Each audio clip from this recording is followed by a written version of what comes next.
Forward students, हम discuss करते हैं कि क्रिस्टल लैटिस क्या होता है। Crystal lattice is the overall array of points representing the arrangement of particles in the forms of atoms, ions and molecules in three-dimensional spaces is called as crystal lattice. Crystal lattice का smallest unit of volume होता है unit cell. Unit cell के repetitive arrangement से हमारे पास एक crystal lattice बनता है। Crystal lattice students आप सोडियम क्लोराइड का देख सकते हैं और आप लैटिस पॉइंट्स देख सकते हैं जो कि रिप्रेजेंट कर रहे हैं सोडियम आयंस को और क्लोराइड आयंस को। ये क्लोराइड आयंस प्रेजेंट हैं जबकि एजेस पे सोडियम आयंस प्रेजेंट हैं। तो आप देख सकते हैं कि कैसे क्रिस्टल लैटिस में लैटिस पॉइंट्स आपको बताते हैं कि क्रिस्टल अरेंजमेंट कैसी है। क्रिस्टल लैटिस और यूनिट सेल में क्या फ़र्क है? क्रिस्टल लैटिस में तो आपको अरेंजमेंट नज़र आ जाती है पॉइंट्स पे कि एटम्स, आयंस और मॉलिक्यूल्स कहाँ प्रेजेंट हैं। जैसे कि आप सोडियम क्लोराइड में देख सकते हैं कि आयंस कहाँ प्रेजेंट हैं, सोडियम आयंस और क्लोराइड आयंस। यूनिट सेल इसका एक छोटा सा पोर्शन होता है जिसकी रेपेटिटिव अरेंजमेंट से पूरा क्रिस्टल लैटिस हमें नज़र आता है एरे और पॉइंट्स की फॉर्म में। तो ये इनके दरमियान बेसिक डिफरेंस है। अब स्टूडेंट्स, डिपेंडेंस क्या है एक्सटर्नल शेप की क्रिस्टल के ऊपर? किस तरह से होती है? क्रिस्टल डिपेंड कर रहा होता है shape of the unit cell के ऊपर और content of the unit cell के ऊपर। जो यूनिट सेल की शेप होगी वही पूरे क्रिस्टल की शेप होगी और जैसे उसके कंटेंट्स में एटम्स, आयंस या मॉलिक्यूल्स अरेंज हैं वैसे ही हमें क्रिस्टल लैटिस नजर आएगा। उसके अलावा स्टूडेंट्स, एक्सटर्नल शेप जो है क्रिस्टल की वो डिपेंड कर रही होती है प्योरिटी ऑफ द सॉल्यूशन पे, प्योरिटी ऑफ द क्रिस्टल्स पे। जितना ज़्यादा क्रिस्टल प्योर होगा उतनी ज़्यादा उसकी शेप डेफिनेट होगी। इम्प्योरिटी की केस में, जैसे कि मैंने पहले भी एक एग्जाम्पल डिस्कस की है सोडियम क्लोराइड के अंदर, कि अगर 10% यूरिया प्रेजेंट है तो सोडियम क्लोराइड क्यूबिक फॉर्म में एग्जिस्ट नहीं करेगा बल्कि ऑक्टाहीड्रल फॉर्म में एग्जिस्ट करेगा। एक्सटर्नल शेप उसकी ऑक्टाहीड्रल होगी जबकि इंटरफेशियल एंगल सेम होंगे। Unit cell and shape of NaCl। Structure of sodium chloride. Students, यहाँ पे हम structure of sodium chloride discuss करेंगे और देखेंगे कि एक यूनिट सेल के अंदर आप किस तरह से कैलकुलेट कर सकते हैं कि कितने यूनिट्स प्रेजेंट हैं या कितने आयंस प्रेजेंट हैं सोडियम के और क्लोराइड्स के respectively. Unit cell primary concern होता है शेप ऑफ क्रिस्टलीन सब्सटेंस के साथ, और किस तरह से हम इसको जज कर सकते हैं, इसको हम कैलकुलेट करते हैं number of ions of sodium and chloride. Start करते हैं। लोकेशन ऑफ आयन सबसे पहले हम देखते हैं। सबसे पहली चीज़ जो हम है ये देखेंगे कि आपका केटायन कौन है और एनायन कौन है। केटायन आपका हो गया सोडियम, एनायन आपका हो गया क्लोराइड। अब ऑब्वियस सी बात है कि सोडियम का साइज स्मॉल होगा, क्लोराइड का साइज बिगर होगा।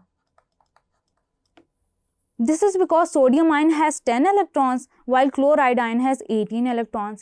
फिगर में भी आप देख सकते हैं कि कॉर्नर्स वाली जगह क्लोराइड आयंस के पास है, वो बिगर है साइज में। इलस्ट्रेशन में भी हमें ऐसे ही नजर आ रहे हैं। सोडियम आयंस एजेस पे प्रेजेंट हैं, फेसेस पे प्रेजेंट हैं, तो उसका साइज स्मॉल है। कोऑर्डिनेट नंबर क्या होता है स्टूडेंट्स? कोऑर्डिनेट नंबर ये होता है कि कितने एनायंस एक केटायन को सराउंड कर रहे हैं या कितने केटायंस एक एनायन को सराउंड कर रहे हैं। सोडियम आयन की केस में 6 कोऑर्डिनेट नंबर है, यानी कि अगर मैं कह रही हूँ कि 6 कोऑर्डिनेट नंबर है सोडियम आयन का, तो इसका मतलब ये है कि 6 क्लोराइड आयंस सोडियम आयन के एक सोडियम आयन के इर्द गिर्द प्रेजेंट है। बिल्कुल इसी तरह एक क्लोराइड आयन के इर्द गिर्द 6 सोडियम आयंस प्रेजेंट है और डिस्टेंस इन सब के दरमियान सेम रहता है। फिगर में स्टूडेंट्स आप देख सकते हैं कि क्लोराइड के इर्द गिर्द किस तरह से 6 सोडियम आयंस प्रेजेंट है।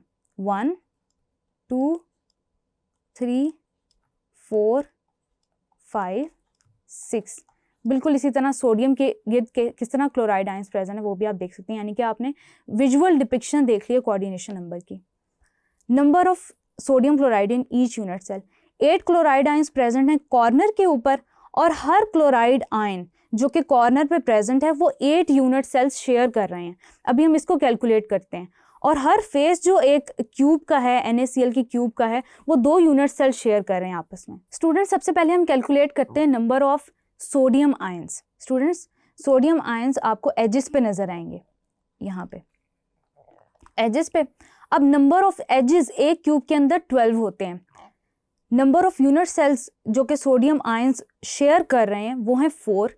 तो हम क्या करेंगे, हम डिवाइड कर देंगे 12 को 4 से, तो हमें पता चल जाएगा कि एक यूनिट सेल के अंदर कितने सोडियम आयंस प्रेजेंट हैं, जबकि एक सोडियम आयंस ने आपकी सेंटर वाली पोजीशन ली हुई होती है। तो 3 को 1 में प्लस करेंगे तो 4, इट मीन्स 4 सोडियम आयंस एक यूनिट सेल में प्रेजेंट है। अब कैलकुलेट करते हैं chloride ions. Students, number of unit cells जो कि एक क्लोराइड आयन को कॉर्नर पे शेयर कर रहे होते हैं वो होते हैं 8, जबकि हर कॉर्नर के ऊपर एक क्लोराइड आयन प्रेजेंट है। तो हम क्या करेंगे कि जो कॉर्नर्स वाला केस है वो हम इस तरह से डील करेंगे कि हम 8 को 8 से डिवाइड करेंगे कि कितने के दरमियान ये शेयर हो रहा है, कितने के दरमियान ये शेयर हो रहा है और कितने कॉर्नर में प्रेजेंट है, यानी कि 8 divided by 8 will be equal to 1।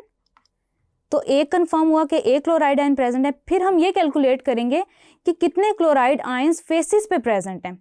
Faces पे 6 क्लोराइड आयंस प्रेजेंट हैं, ये फेसिस पे, और एक फेस 2 यूनिट सेल्स के दरमियान शेयर हो रहा है, यानी कि 6 को हम 2 से डिवाइड कर देंगे तो 3। इट मीन्स 3 क्लोराइड आयंस हो गए फेसिस पे। Total number of chloride ions जब हम कैलकुलेट करेंगे तो 1 + 3 4 क्लोराइड्स हो जाएंगे, 4 क्लोराइड आयंस हो जाएंगे, यानी कि each unit cell of sodium chloride possess 4 sodium ions and 4 chloride ions।